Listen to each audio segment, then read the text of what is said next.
Le but de cette leçon, c'est de faire une introduction aux réactions d'oxydoréduction. Alors, il y a différentes périodes dans l'histoire de l'humanité et on parle, par exemple, dans les temps les plus reculés, d'âge de pierre, puisque les humains, à ce moment-là, ne savaient faire que des outils en pierre. Ensuite est venu l'âge du cuivre, où là, on a su travailler le cuivre qu'on peut trouver à l'état naturel, et on a fait des outils, voire des bijoux en cuivre. Mais le cuivre est malléable. Donc, une pointe de flèche en cuivre, ça va facilement se tordre sans forcément percer la peau de l'animal que l'on veut tuer. Donc, il a fallu une certaine maîtrise du feu et puis probablement plein d'essais et d'erreurs pour arriver à la fabrication d'un alliage du cuivre et de l'étain qui s'appelle de bronze. Donc là, on a des pointes de flèche bien plus résistantes, donc c'est l'âge du bronze. Il a fallu une maîtrise du feu encore supérieure et la création des premiers fours, qu'ils soient souterrains par exemple, pour atteindre des températures encore plus élevées et pouvoir cette fois-ci arriver jusqu'au fer. Donc il y a toute une période qu'on appelle l'âge du fer. Alors, historiquement, tout ceci a un lien avec ce que l'on va voir parce que la métallurgie, c'est obtenir à partir de composés, c'est-à-dire par exemple d'oxyde du métal, le métal pur. Donc, ça, c'est ce qu'on appelle des réactions de réduction. Donc, par exemple, que si vous partez d'un oxyde de fer et vous obtenez le fer pur. Une réaction qu'on trouve de façon très courante dans la nature, c'est plutôt l'inverse, c'est-à-dire le métal, comme les toits en cuivre du Parlement à Ottawa, qui sous l'effet de la pluie vont se changer en oxyde de cuivre, et donc bien logiquement, ceci, c'est ce qu'on a appelé une réaction d'oxydation. Donc en fait, vous voyez que quand on passe du métal à l'oxyde, historiquement, on a défini ça comme étant les réactions d'oxydation. La réaction inverse, la réduction.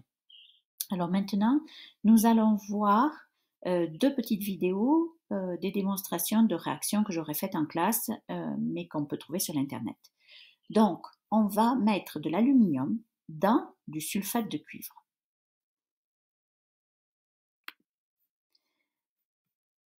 Alors, je vous préviens, les consignes de sécurité ne sont pas trop respectées par le manipulateur.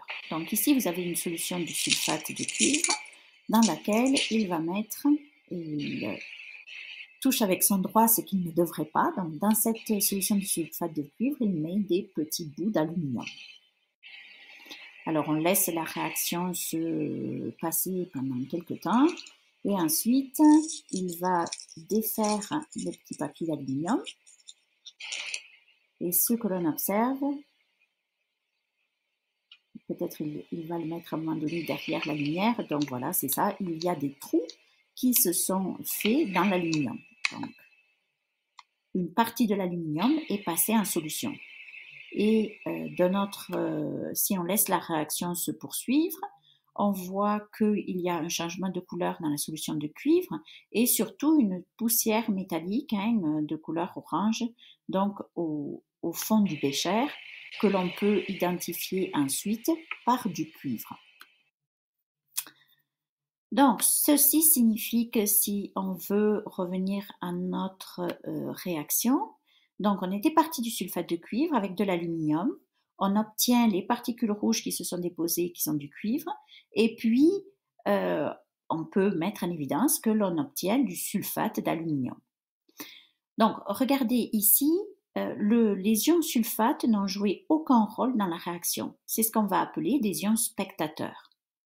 En revanche, les ions cuivre qui étaient ici Cu2+, sont maintenant devenus des atomes de cuivre.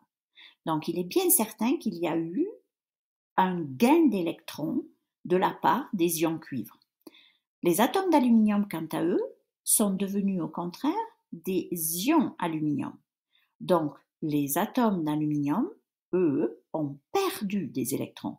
Donc voilà, ceci est un exemple de réaction d'oxydoréduction.